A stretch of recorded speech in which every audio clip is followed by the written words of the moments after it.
Tēnā koutou katoa, ko Bianca Villarante toku ingoa, he kaitohu whakawhiti kōrero ahau. E mahi ana ahau ki te poari whakaorangangahau o Aotearoa. Kia ora everybody, my name's Bianca and I am the comms advisor for the Occupational Therapy Board of New Zealand.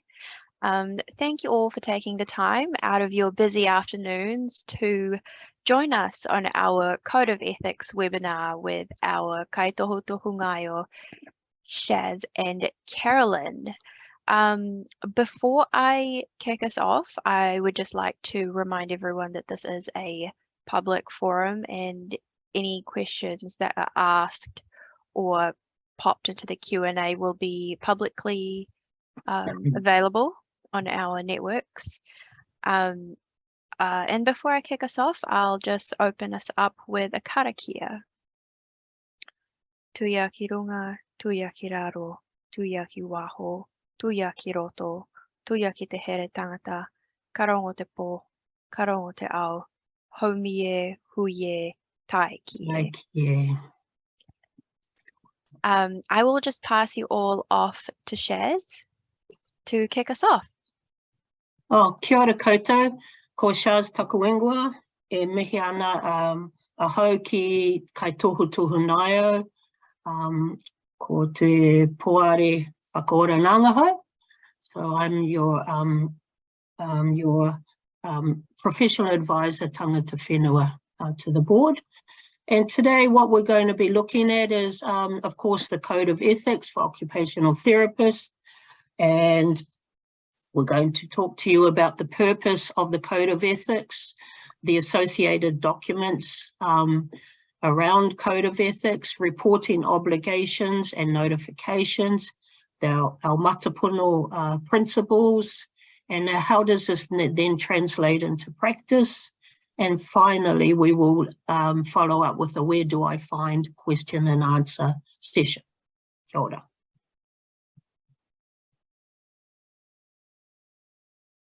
So the purpose of the code, as you can see here, is to inform and protect people receiving whakaoranangahau occupational therapy services, to protect the integrity of whakaoranangahau occupational therapy profession. And this is underpinned by our values and behaviours that reflect our profession. So the OTBNZ Code of Ethics was refreshed in 2021 and published on the website in January 2022. The purpose of the Code of Ethics is to inform and protect people receiving whakaoranangahau occupational therapy services and to protect the integrity of the whakaoranangahau occupational therapy profession. Like all Te Puari documents, the Code of Ethics is regularly reviewed and updated. The code is specific to the practice of Aotearoa, New Zealand, kai whakaoranangahau occupational therapists, and reflects the values and behaviours of the whakaoranangahau profession. The document serves as a guide for ethical reasoning, decision-making, by setting standards for professional and ethical behaviour, which all New Zealand registered occupational therapists are expected to uphold.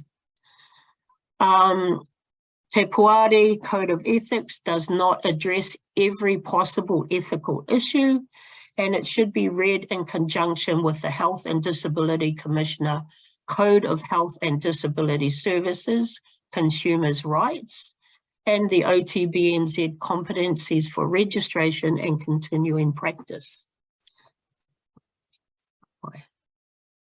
So also, Te Puari does not supply paper copies of the code.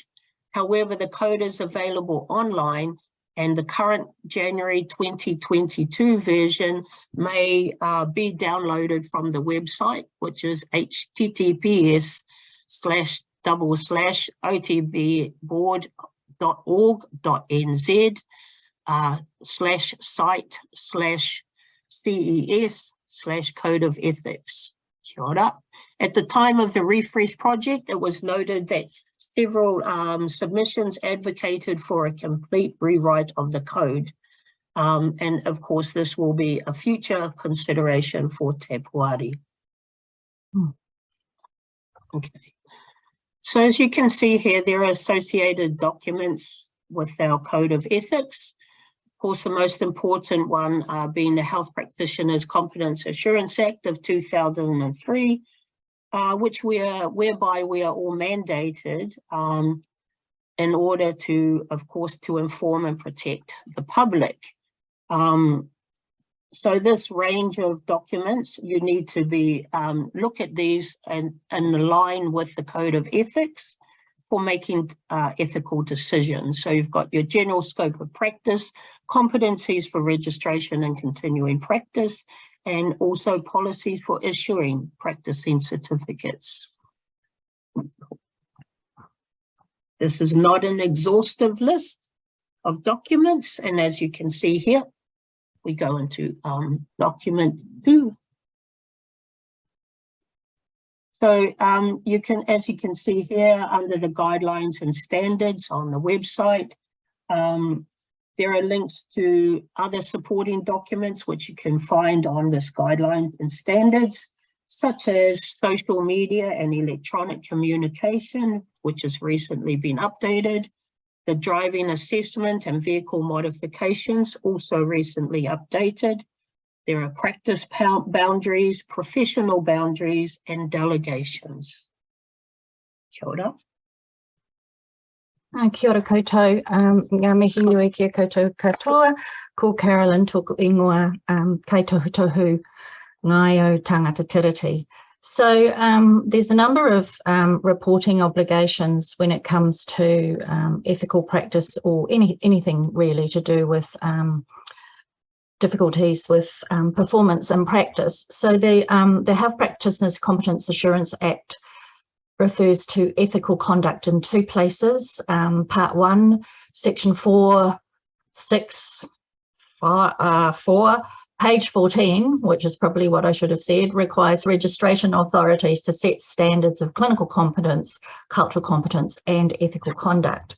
And then Part 6, Section 118, requires the responsible authority, which is Te Puari, to set standards of clinical competence, cultural competence, including competencies that will enable effective and respectful interaction with Māori, and also ethical conduct to be observed by health practitioners of the profession. So the number of reporting obligations under the Act, there are 3 main areas to do with competence, fitness, and fitness refers to physical and mental health, and convictions. And you can always contact Te Puari to discuss the situation if you needed to. So on the next slide, the Act lays out the statutes in its various sections, as I said, for when a notification to Te Puari should be made. So the ones that are most important, Section 34 is around the notification that practice is below the required standard of competence. Section 45 talks about the notification of inability to perform any required functions due to mental or physical health condition. So that's the fitness one. And then Section 67 addresses notification of convictions. So the table on the slide gives a guide of when you might or should contact Te Puari. So if you look at the slide, you'll see that the words may and must are written there. So when it comes to, and then there's a column for what happens for a practitioner and what happens for an employer, and then there are others. So for example, if I just take the practitioner column, when there's a complaint or conduct, you may contact Te Puari. If there's an issue around competency under Section 34(1), you may contact Te Puari. But if there is a physical or mental health issue that's impacting on a person's practice or performance, or on your own practice or performance, then you must notify te Puari, that there's a physical or mental health issue, a fitness to practice issue. Whereas when you look across to the employer column, then for competence and fitness issues, the employer must contact te Puari. The others that are included in terms of notifications or raising concerns is the when there's a conviction, then that's a must under Section 67. The Health and Disability Commissioner, if they receive a notification, then they must let the board know. And any person may contact te Puari around a notification or concern. And any education facility, on the other hand, has to notify te Puari if the person has a physical or mental health issue. So you can also, as I said before, have an informal chat with people in the Secretariat, which includes the kaitohutohumaio professional advisors in the initial stages. You don't have to give names of the people that you're wanting to discuss, although we prefer that you do in the interests of natural justice. And we do note any advice that is given to a person on a particular situation. So we do keep a record. And keep in mind that we are all mandated under the Act to keep the public safe, which is why it's important to contact us at Te Puari if you have any doubts or questions around this. Back to you, Shaz. Hold up. So here we're looking at matapono principles. Of course, this is principle 1, which is about relationships or whanaungatanga with people receiving occupational therapy services. So 1.1 is about respecting the autonomy of people receiving your service and acknowledging their roles in whānau and their community. So that to me is all about whanaungatanga, building and retaining relationships, and is all about respect. So it is also client-centered, people-centered, as we know. Kia ora. And 1.2 is to ensure that people receiving your services feel safe and accepted, and that you're aware of the impact or potential impact of your actions, omissions, and attitudes. So to me, that's all around autonomy, mana motuhaki, tino rangatiratanga, where Māori are in charge of their whenua, their own resources, aspirations, and they act with authority and independence over their own affairs. 1.3, of course, demonstrating the mana tino rangatiratanga, wairua, dignity, privacy, health, and concerns of people, which are central to our service delivery to them. 1.4 is also around equity and providing services in a fair and equitable manner, ensuring people are included in the decision making. And as I said, this all goes back to whanaungatanga actually. So, and it's all about to actively and pursue the achievement for particularly Māori outcomes, informed by the occurrence of inequity. The principle of equity broadly guarantees freedom from discrimination. Kia ora. So as you know, our code of ethics is made up of 3 principles. So principle 2 is around the relationships with communities and people who may require occupational therapy services.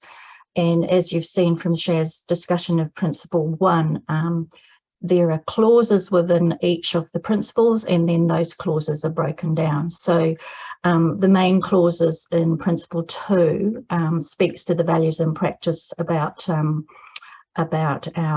ethics around skills, representing our skills and competencies and fees. So clause 2.1 talks about you accurately representing your skills and competencies.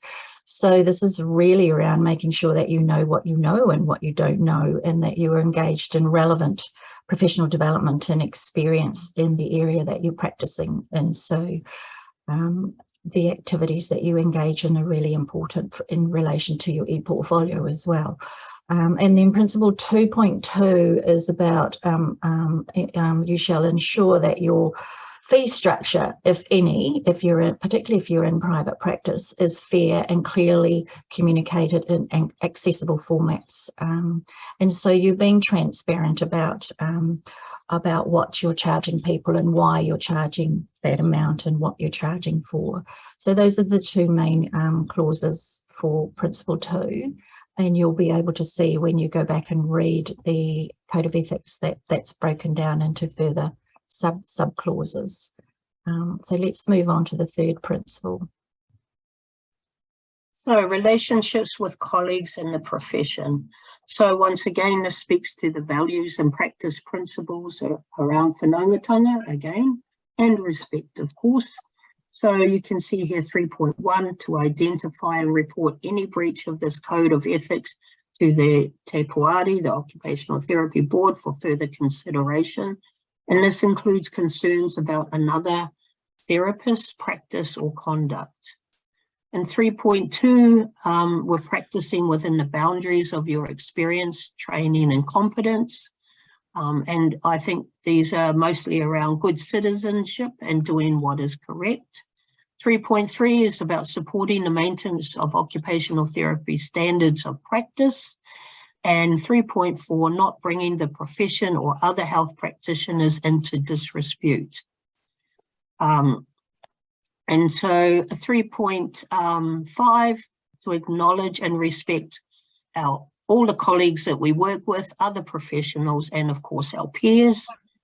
And 3.6, encouraging your work organisation and health systems to enhance the provision of health services to address equity and sustainability issues. Yeah, kia ora. So let's see. So is this me again? It is. Oh, yes. Okay. So as you can see here, this is around our translation to practice. So principle 1, you're talking about your code of ethics. Your conflict of interest, dual relationships, being an occupational therapist. And so what are some others that people may be familiar with? If you, while you're listening to this, if you can pop any questions or thoughts into the chat box to share, nothing too lengthy, of course, or yeah, nothing too lengthy, but yes, if you can pop any ideas down into the chat box to share, that would be great. Yeah. And then, I'll just briefly talk about principle 2, or actually, is this you, Carolyn? I can pick it up. So principle 2, these are some of the things that often trip us up. So principle 2, gifting is an area that can sometimes be an ethical dilemma for us. And, you know, when I talk about gifting, we're not talking about, you know, thousands of dollars or anything like that, but situations where we might be gifted a morning tea or gifted diaries, or even the simple act of being gifted a cup of tea is can be considered an ethical dilemma. But of course, we think those things through. Pecuniary gain or gaining money from our clients for whatever reasons is also an ethical dilemma for us, and we really shouldn't be taking money from our clients unless it's a fee for service. And practicing outside our scope of practice, so that's why we need to go back and really be really clear on what our scope of practice is, and then clear that we're practicing outside this scope of practice and putting strategies in place to ensure that the public is protected.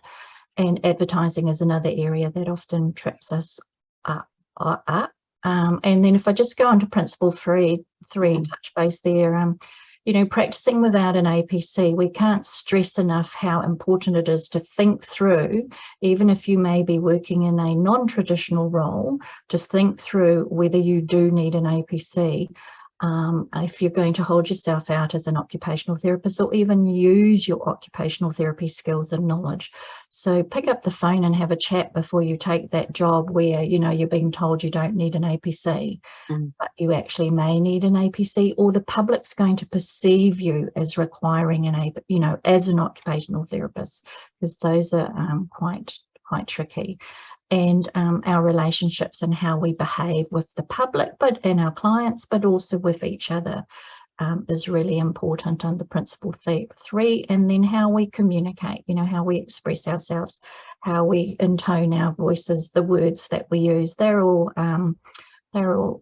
cause for ethical discussion, thinking about it. So I guess the message there from us is to make sure that you, just going back to that slide again, please, Bianca, down at the bottom. Yeah, just to make sure that you embed the code of ethics in your supervision sessions. Don't leave it as a document that sits outside. Bring it into your supervision sessions and your day-to-day practice, and role model that for students as well. And then also make a go-to resource to guide your ethical reasoning. And so we've got a couple of suggestions around that ethical resource. So one is, this is a 3-question test that came out of an AUT Ethics Law and Study Day. But you can ask these questions in supervision to check your decision making or your ethical thinking, and so it can form part of your critical reflection on ethical practice. So the first question is in relation to the issue or the situation. If you needed to, how would you justify your proposed action in an official forum, such as a conduct inquiry or court of law? Would it stand up?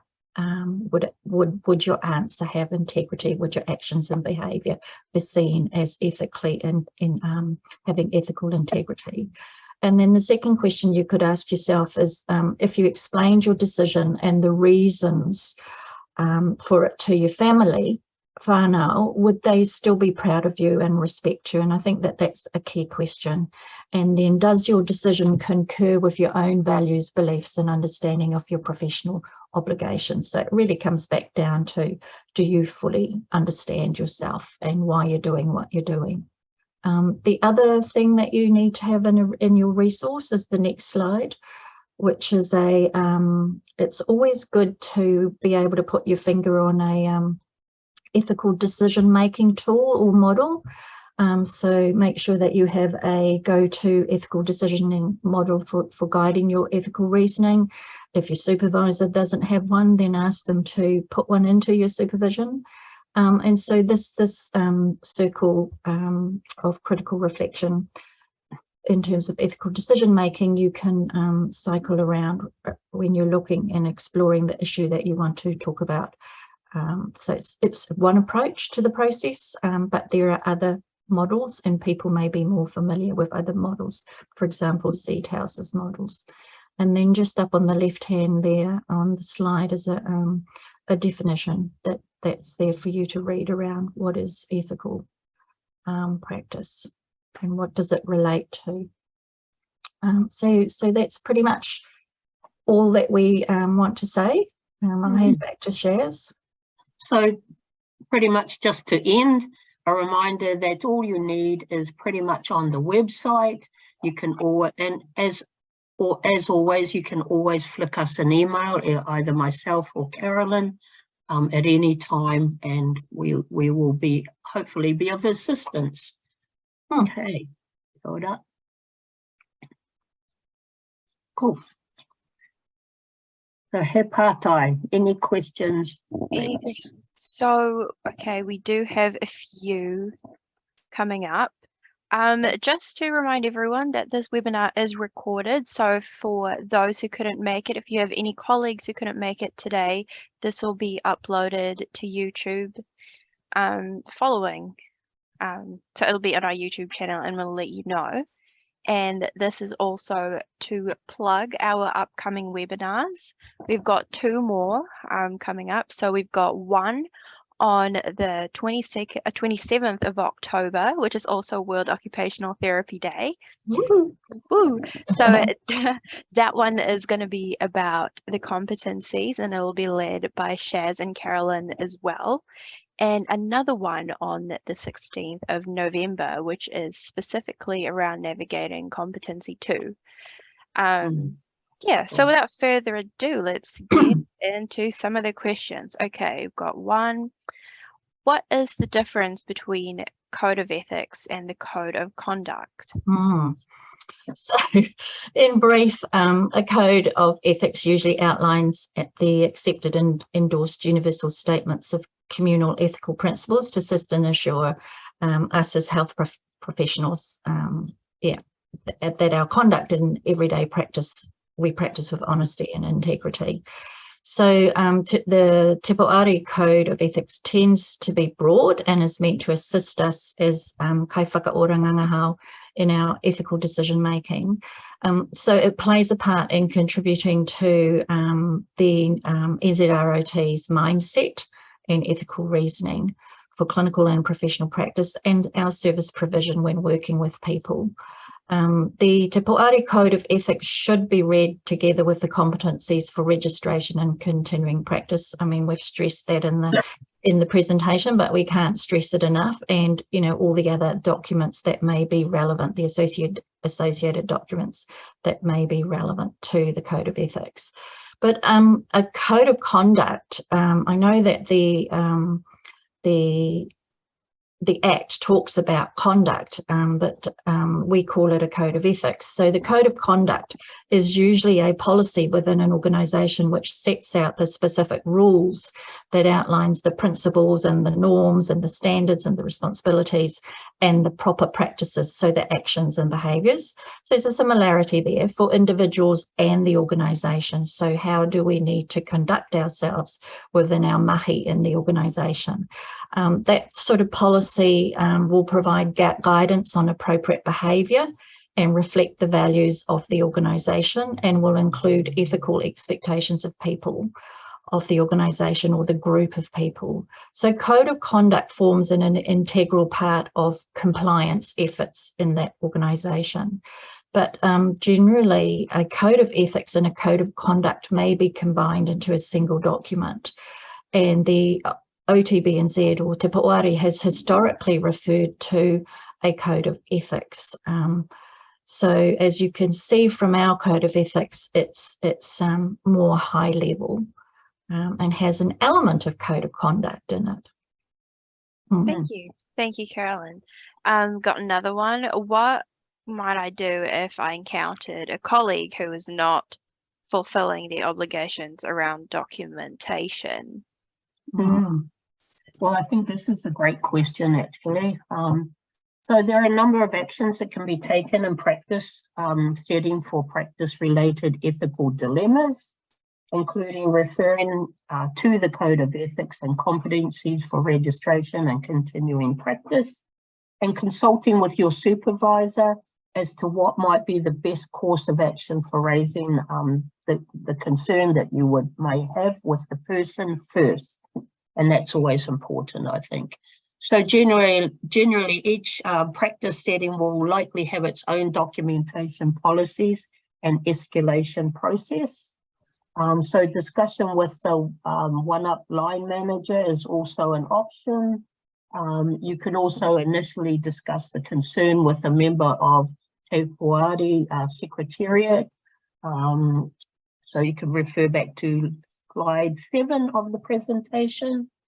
And regarding documentation, Principle 1, Clause 1.3.4 of the Code of Ethics requires New Zealand registered OTs to accurately record and report a person's information, assessment and interventions to facilitate care, treatment and support relevant to their context. In addition, Competency 1.9 requires New Zealand registered OTs to record and justify their intervention and professional reasoning. And Competency 4.11 requires New Zealand registered OTs, such as yourselves, to keep appropriate records of the services they provide, which also enable evaluation of services, professional performance and business. So if an NZ registered OT has reason to believe that another New Zealand registered OT or health professional may pose a risk of harm to the public by practicing below the required standard of competence, the therapist may give the registering authority written notice of the reasons on which their belief is based, which comes under the Health Practitioners Competence Assurance Act and under Section 34/1. Hold up. Awesome. Thank you. Thanks, Shaz. Complex question. Yeah. Someone asked about the relationship between the Code of Ethics and OT assistants. Yeah, so with that one, the Kaiwhakaora ngangahau is the registered practitioner, and we hold the current practicing certificate. So the Kaiwhakaora ngangahau holds the responsibility for the quality of any of the whakaora ngangahau occupational therapy service delegated to the assistant or the therapy assistant. So within this delegation, the accountable NZROT must ensure supervision and oversight of the services is carried out with the occupational therapy assistant or the therapy assistant, for whom that Kaiwhakaora ngangahau is responsible for. So ultimately, as Kaiwhakaora ngangahau, we are responsible for the mahi with the client or with the service user or patient. So there's two associated documents that are relevant in this context, and they're actually located on the Te Poari website. So if you go back to slide 5 of the presentation and go to that link on the website, go to the website, you'll find these two documents. One is guidelines for delegation to personnel who are not under the direction of an occupational therapist. And then the second one, which relates to this question, is the guideline for delegation to occupational therapy assistants. And I can't remember quite whether they're up for review this year as well, but the information that you need to answer that question is on the website, as is most of the information for most of the questions that come during webinars. Yeah, but speaking of this, PowerPoint will also be uploaded along with the YouTube. Yeah. So when we're talking about going back to slide 5, it will be up, don't worry. Yeah. Thanks. What is the process for complaints? So the primary role of Te Poari or OTBNZ is, of course, to protect the health and safety of the public by ensuring Kaiwhakaora ngangahau are fit and competent to practice. So, and there, you can find further information about the complaints, which can be found on the OTBNZ website. And we can actually, I don't know if we can actually upload the link or somehow something to that, Bianca, or not, I'm not sure. Yeah, we can but find that. it is up on the website. So Te Poari aims to manage notifications of all kinds in a fair and transparent manner that is consistent with requirements of the Health Practitioners Competence Assurance Act of 2003. If a person wishes to make a complaint, it is best to do this in writing. And there is a form available to help provide all the information needed to process a complaint. And of course, the person can contact also OTBNZ WNA, our association, for any other further assistance. And of course, so receipt of complaints are acknowledged, recorded, triaged, and follow a process of communication with all parties in accordance with, once again, the requirements of the HPCAA. All complaints are managed in accordance with natural justice principles, and the Health and Disability Commissioner also has a role in the investigation of complaints. So Te Poari or OTBNZ is required to refer all complaints that affect a health consumer to the HDC, who assess if the Code of Health who assess if the Code of Health and Disability Services rights have been breached. And also, once again, I would say that if you need any assistance or you want to run anything by Te Poari, that you get in touch with either Carolyn and myself as the Kaitohu Tohunau professional advisors as well. Okay. Cool. Yeah. Yep. Thank you. Okay, what range of actions can be taken if a complaint is upheld? Another big question, but just briefly, so a number of outcomes may arise from a complaint, ranging from no further action, so the complaint didn't meet threshold, to the other end, which is, it doesn't happen very often, but it does happen, to a disciplinary hearing with the Health Practitioner Disciplinary Tribunal. So notifications are referred to Te Poare's Notification Assessment Committee once they're triaged, and the Notification Assessment Committee decide the action and management pathway for that complaint or notification. So the outcomes may include options such as a recommendation for an educative letter. It could be a voluntary agreement, it could be a letter of censure, or it could be a letter of referral for further investigation, or conditions on practice might be imposed. There could be suspension or no further action. So the answer really is it depends, but it goes through a very stringent process, which links back to what Shaz was talking about. And then the board also has an option for facilitated resolution for some types of complaints. So it's any one, it depends on what the NAC, the Notification Assessment Committee, decides. And so complaints and notifications are taken seriously and acted upon in a very stringent, systematic way. If we think back to Principle 3, Clause 3.3 of the Code of Ethics, which is around supporting the maintenance of occupational therapy standards of practice, you'll see that the standards of practice that's spoken about is actually referring to the competencies. So that's why the competencies must be read together with the Code of Ethics and all the other associated documents that we spoke about in the presentation. So Te Poare is responsible for setting the threshold of competence standards under the Act. The minimum standards of practice for us as kai whakaorangangahau are laid out in the competencies for registration and continuing practice, which we'll talk about in the next webinar, but remember they were refreshed and they are the January 2022 competencies, and that sets out the specific actions and abilities that each of us as kai whakaorangangahau need to demonstrate to stay competent and registered. And so by way of those 5 competence areas and competence outcomes and performance indicators. So I hope that answers that one a little bit. Thank you. Just seeing if we have, okay, we got, what could I do if I have a concern about another practitioner's actions, behavior and competence? Once again, another good question. So in general, of course, Te Poare recommends initial options such as discussion with the practitioner, their manager or senior practitioner.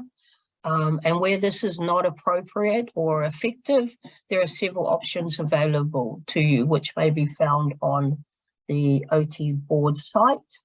And I would say one of the initial considerations you may wish to do is that you contact Te Poare staff or myself and Carolyn as Kaituhu Tuhunaiu, professional advisors. So we can also offer advice and especially around the your initial concerns, we would definitely offer advice and hopefully set you on a good pathway. Yeah. So yeah, kia ora. Thank you. Any more questions? I guess if there aren't, just to mention our whakatauki there, which is yes. which is probably rule of thumb, cleave to that which is good, kia u ki te pai, and then you can go on the straight and narrow really. If there are no more questions, I'll let everyone carry on with their afternoon. Thank you so much. I'll just close us off with a karakia. kia tau, kia tātou katoa, te ata whai o tō tātou ariki a ihu karaiti, me te aroha o te atua, me te whiwhinga tahitanga, ki te wairua tapu, ake, ake, ake. Okay. Amen. Thanks, everybody. Kia ora. Have a Thank good you, have a good everyone. afternoon. See ya. Ki te anō. Kia kite. See you Ka again. kite.